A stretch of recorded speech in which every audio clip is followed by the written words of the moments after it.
चला सुरुवात करूया. कसं होतंय ते झटकन बघूया. आलिशा किचन रेसिपीमध्ये आपलं स्वागत आहे. आज आपण बनवणार आहोत शेवभाजी. त्यासाठी घेतलेले साहित्य: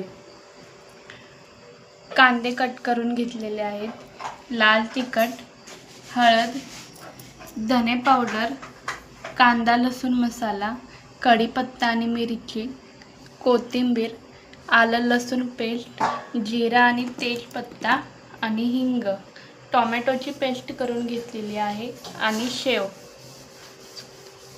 तर चला रेसिपी बघूया. भाजी करण्यासाठी आपण कढई गरम करत ठेवली होती, त्यात तेल टाकलंय. आता तेजपत्ता आणि जिरं टाकणार आहोत. जिरं चांगलं तडतडलंय तर हिंग टाकूया. हिरवी मिरची आणि कढीपत्ता. आता आपण कांदा टाकूया.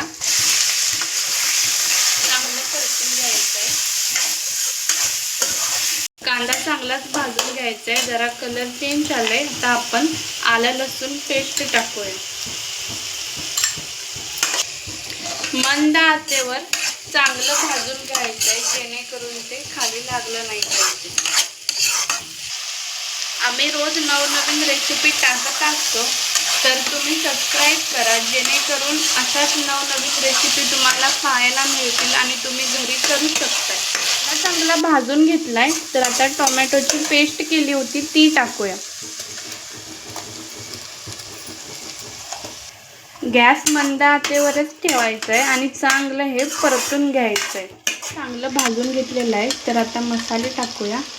हळद घेतले ती टाकूया. चांगलं परतून घ्यायचं आहे. आपण धने पावडर घेतले तर ती टाकूया. गरम मसाला घेतलेला आहे तर तो टाकूया. आता कांदा लसूण मसाला घेतलाय तर तो टाकूया. घरचं लाल तिखट घेतलेलं आहे तर ते टाकूया. मसाला चांगला भाजून घेऊया. तोपर्यंत तुम्ही आपल्या चॅनलला सबस्क्राईब करा, लाईक करा, कमेंट करा, शेअर करा. त्यामुळे आम्हाला पण प्रतिसाद भेटेल. तुम्हाला रेसिपी आवडतात हे समजेल. चांगला भाजून घेतलेला आहे तर आपण ह्यात आता मीठ टाकूया. चांगलं परतून घ्यायचं आहे. आता आपण कोथिंबीर चिरून घेतलेली ती टाकायची आहे. चांगलं मिक्स करायचं आहे.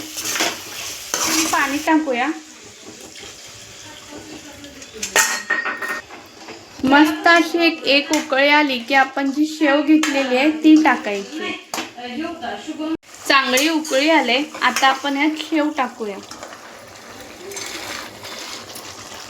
चांगलं मिक्स करून घ्यायचं आहे.